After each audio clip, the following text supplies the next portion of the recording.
Regional imbalance.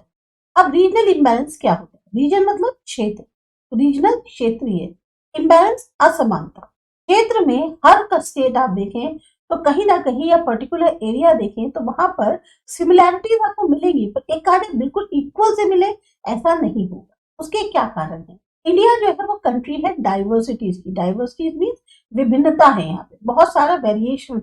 हमने बहुत बड़े बड़े एफर्ट्स डाले हैं, जाइजेंटिक मीन्स काफी बड़े बड़ी कोशिशें करी हैं हासिल करने के लिए, अचीव और मेंटेन करने के लिए यूनिटी को। ये जो हमारी डाइवर्सिटी है, यानी एक सिंपल वर्ड्स में कहें तो जो अनेकता में एकता है, इसको हासिल करने के लिए हमने बहुत कोशिशें करी है, बहुत मेंटेन करने के लिए इसके लिए हमने एफर्ट्स डाले हैं, और ये हम आजादी के बाद से करते चले आ रहे हैं। इसको हम तभी हासिल कर सकते हैं अगर हम प्रमोट कर पाए एक बैलेंस डेवलपमेंट ऑफ कंट्री। उसके लिए हमें क्या करना होगा? रीजनल इम्बैलेंस जो है इसको कम करना होगा। मतलब जो अलग अलग क्षेत्र हैं उनमें जो असमानताएं हैं, अगर हम उनको कम करें, सबको एक बैलेंस डेवलपमेंट मिले, तभी हम जो है ज्यादा बेटर तरीके से हासिल कर पाएंगे यूनिटी इन डाइवर्सिटी को। अभी यहाँ पर रीजनल इम्बैलेंस का मीनिंग क्या बताया है कि रीजनल इम्बैलेंस का मतलब होता है बहुत ज्यादा डिस्पैरिटी अलग अलग रीजन्स में कंट्री के।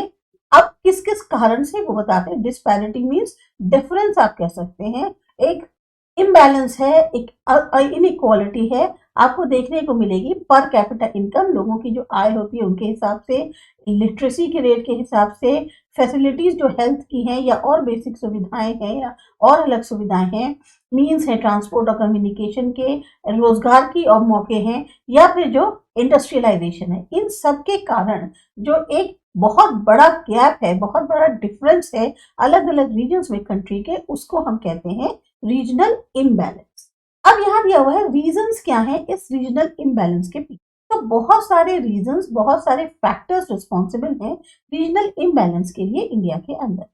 इसमें आता है कॉलोनियल लेगेसी, मतलब जो ब्रिटिशर्स का जो राज था वो अपनी एक तरह से जो विरासत छोड़ गए, उसके कारण degree of urbanisation and industrialisation, किस हद तक किस क्षेत्र का शहरीकरण हुआ है, मीन्स वहां पर डेवलपमेंट सिटीज का ज्यादा हुआ है, वहां पर बहुत ज्यादा इंडस्ट्रीज का सेटअप हुआ है, या इसमें जो है मतलब ये फैक्टर्स बताए जा रहे हैं। दूसरा, imbalance growth in means of transportation. Transportation की अगर बात करें तो उसमें भी कहाँ कहीं रीजन्स में बहुत अच्छा ट्रांसपोर्टेशन फैसिलिटीज हैं, कहीं बिल्कुल ही नहीं हो पाई हैं। इंफ्रास्ट्रक्चर फैसिलिटीज यानी कि जो बिल्डिंग्स वगैरह बनाई जाती हैं, जो पर्टिकुलर सर्विसेज को देती हैं, उनका इम्बैलेंस है। तो यही सब कारण रहे हैं जिसकी वजह से रीजनल इम्बैलेंस इंडिया के अंदर ज्यादा है। अगर हम जो है रूट जानते हैं, जड़ जानते हैं रीजनल इम्बैलेंस की, तो ये जो है हमें जड़ कब से मिली? जब हमारा कॉलोनियल पीरियड था, यानी कि जब से अंग्रेज लोग आए थे तब से ही ये जड़ पकड़ गई हमारी रीजनल इम्बैलेंस। ब्रिटिश गवर्नमेंट कभी भी इंटरेस्टेड नहीं थे ओवरऑल और बैलेंस डेवलपमेंट में कंट्री के। उनका मेन एम क्या था? कंट्री का आर्थिक तौर पर एक्सप्लॉइटेशन करना। मतलब क्योंकि वो लोग आए किस लिए थे? वो लोग एक ट्रेडर्स थे, वो ट्रेडिंग कंपनी थी। तो उन्होंने रियली क्या किया, इस कंट्री का फायदा उठाया अपनी कंट्री को ज्यादा फायदा पहुंचाने की, और इसको हासिल के लिए उन्होंने मेनली जो डेवलपमेंट है वो कुछ खास एरियाज में किया रीजन के, और बाकी एरियाज जो है वो उन्होंने ऐसे ही छोड़ दिए। उनको अपना इंटरेस्ट दिख रहा था कि बिजनेस जो है उनका ज्यादा आगे बढ़े और इंडस्ट्रीज से उनको फायदा हो, बजाय कि लोगों की क्या जरूरतें हैं उसको ध्यान में रख के करें। उन्होंने जो डेवलपमेंट कराया वो सिर्फ बिजनेस और इंडस्ट्रीज के पर्पज से कराया जिससे उनको फायदा। उन्होंने कभी भी ये ध्यान नहीं दिया कि लोगों की क्या इच्छाएं हैं, लोग क्या चाहते हैं। साथ ही साथ जो ब्रिटिश रूलर्स थे वो ज्यादा इंटरेस्टेड थे इनकम को कलेक्ट करने में, जो रेवेन्यू होता है यानी इनकम को कलेक्ट करने में, और इसीलिए उन्होंने जमींदारी पॉलिसी को इंट्रोड्यूस किया था। नतीजा क्या हुआ? जो प्रोडक्टिविटी होती है, जो फर्टिलिटी होती है लैंड की, वो निग्लेक्ट कर दी गई, और इसके कारण रीजनल इम्बैलेंस बहुत ज्यादा बढ़ा। फर्टिलिटी मतलब होता है जो जमीन उपजाऊ होती है।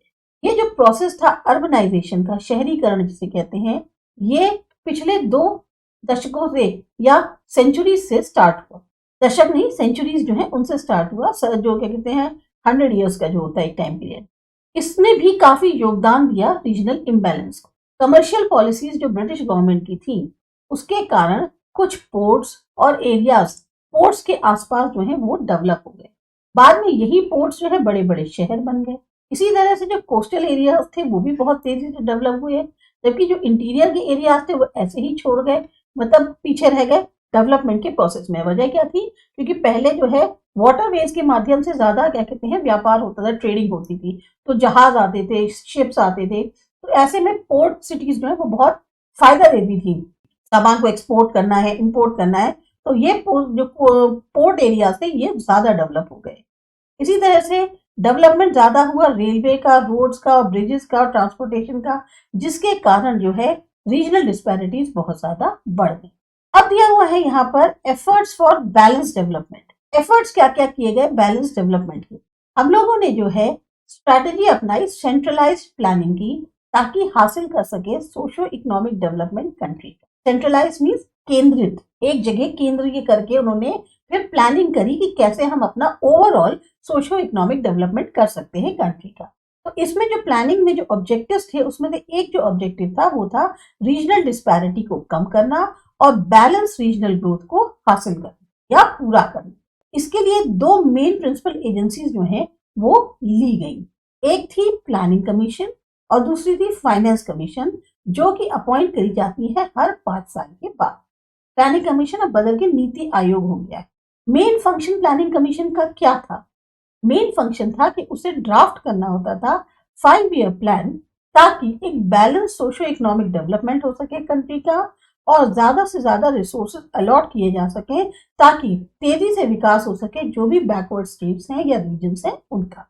2015 से प्लानिंग कमीशन बदल के नाम हो गया उसका नीति आयोग। अभी मैंने जैसे बताया नीति आयोग, इसको जो है अब नीति आयोग बोलते हैं बजाय प्लानिंग कमीशन। फाइनेंस कमीशन क्या करता है? फाइनेंस कमीशन बताता है कि किस आधार पर जो इनकम है उसका डिस्ट्रीब्यूशन किया जाएगा सेंट्रल और स्टेट गवर्नमेंट्स के बीच में। अब एक जो ऑब्जेक्टिव होता है इस डिस्ट्रीब्यूशन का वो भी है ताकि रीजनल इम्बैलेंस को रिड्यूस किया जा सके। कहने को ऐतिहासिक तौर पर जो रीजनल इम्बैलेंस है या जो प्लान डेवलपमेंट प्रोसेस है जिसकी शुरुआत करी गई इंडिपेंडेंस के बाद से, तब भी हम जो है अभी तक अपने जो गोल है हमारा इसको पूरी तरह से हासिल नहीं कर पाए हैं, ना इसको उतना एहसास कर पा रहे हैं। जो डिफरेंस है स्टेट्स के बीच में अलग अलग, या जो अलग अलग एरियाज हैं सेम स्टेट्स के, चाहे उसमें अगर एग्रीकल्चर, इंडस्ट्री, ट्रांसपोर्टेशन, जो फेवरेबल कंडीशंस होती हैं इन्वेस्टमेंट के लिए, इंफ्रास्ट्रक्चर फैसिलिटीज के लिए, ये अभी भी जो है विजिबल है कि इनके बीच में कितना डिफरेंस है। इसी डेवलपमेंट के कारण कुछ स्टेट्स में जो डेवलपमेंट हो रहा है वो बहुत तेजी से हुआ, जबकि कुछ और स्टेट्स में जो डेवलपमेंट हुआ वो नाम मात्र। अगर आप इसको बिल्कुल ही साधारण उसमें समझे तो रीजनल इम्बैलेंस का मेन कारण जो है वो यही है कि कुछ स्टेट्स के का जो विकास है वो बहुत तेजी से हुआ, क्योंकि वो पहले से भी डेवलप्ड हो गए थे ब्रिटिश के टाइम से, तो उनमें जो चीजें आई वो और नई नई वहीं पर बनती गई। इस कारण से जो और स्टेट्स थे वो पीछे छूट गए, तो फिर वो पीछे ही छूटते चले गए, और अगर उनके में डेवलपमेंट हुआ भी तो उतना तेजी से नहीं हुआ जितना कि जिनमें हो रहा था उनमें हुआ। तो इसलिए जो है जो एक रीजनल इम्बैलेंस है वो खास तौर से विजिबल है।